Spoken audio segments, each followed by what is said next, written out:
Mga suliranin sa uniporme at kagamitan. Ano-ano ang mga isyu o problema tungkol sa kit na maaaring ipaparating? Una ay ang hindi kumpleto ang kagamitan. Pangalawa, naantala ang pagdating ng order.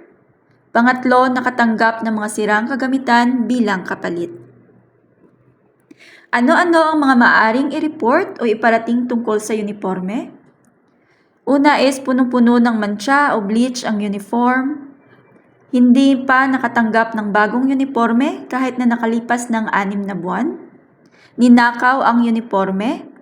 Naantala ang pagdating ng order ng uniforme. Kung sakaling makaranas kayo ng ganitong mga problema, siguraduhing mag-report agad at gumawa ng ticket gamit ang inyong UC application. Buksan ang inyong UC app, pindutin ang Help, at pindutin ang Profile, at pindutin ang Uniform, and then Kit Issues.